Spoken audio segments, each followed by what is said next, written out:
You think you know the story of Frankenstein, right? Well, today we're going to peel back over 200 years of pop culture to get to the real story behind one of literature's most iconic and honestly most misunderstood characters.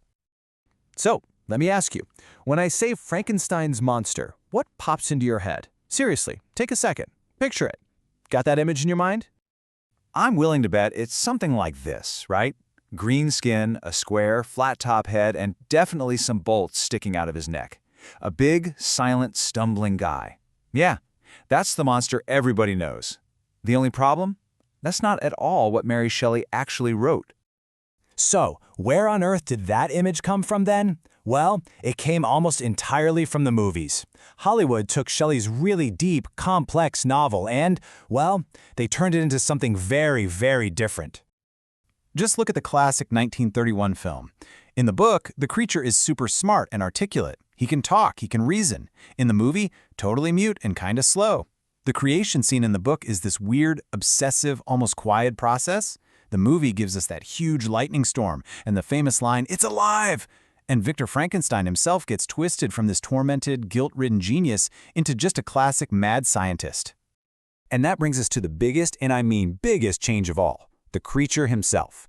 The film monster is just a scary brute, an object of terror. But in Shelley's novel, he's eloquent, he's well-read, he's so sensitive and emotional. All he wants in the world is a friend, some companionship. He's not really a monster, he's a tragic figure, and that is a huge difference. You know, even the movies that tried to be more faithful, like the Kenneth Branagh one from 1994, couldn't help themselves. They just had to add some extra Hollywood drama. For example, they threw in this wild scene where Victor actually brings his wife, Elizabeth, back to life after she's been killed. I mean, that is so not in the book. It just goes to show how this story keeps getting twisted and remade for the screen. So what's the big deal? Well, these changes aren't just about making the plot simpler for a movie audience. They completely strip out the novel's deepest, most important, and honestly, its most troubling question. And that question is, who's the real monster here?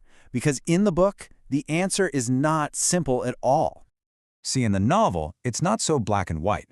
Mary Shelley basically gives us a lineup of suspects. First up, you've got Victor, the creator who makes this being and then just runs away in horror.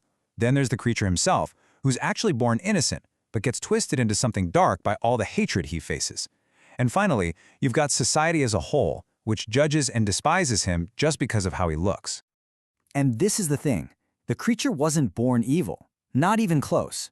There's this amazing part early on where he secretly watches a poor family, and he feels for them. He actually starts helping them out, gathering firewood for them in the middle of the night so they'll be warm. He's not looking for destruction. He's desperate for connection. Honestly, the creature puts it perfectly himself.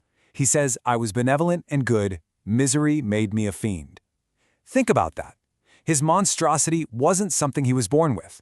It was created by how horribly everyone treated him, starting with the very guy who made him. So this whole messy question of responsibility, who's to blame, really, is tied right into the book's other massive idea, the danger of chasing knowledge without thinking about the consequences. All through the story, knowledge is just destructive. Victor's obsession with unlocking the secret of life, it completely ruins him and everyone he loves. When the creature learns to read and understand the world, it only brings him pain, because all he learns is how much he's hated. And even the guy telling the story, Captain Walton, is on this reckless trip to the Arctic that's a direct parallel to Victor's own dangerous ambition. And Victor spells it out for us. He looks right at Walton and basically says, "Learn from my mistakes. Learn how dangerous the acquirement of knowledge is." It's not just a line, it's the core warning of the entire book.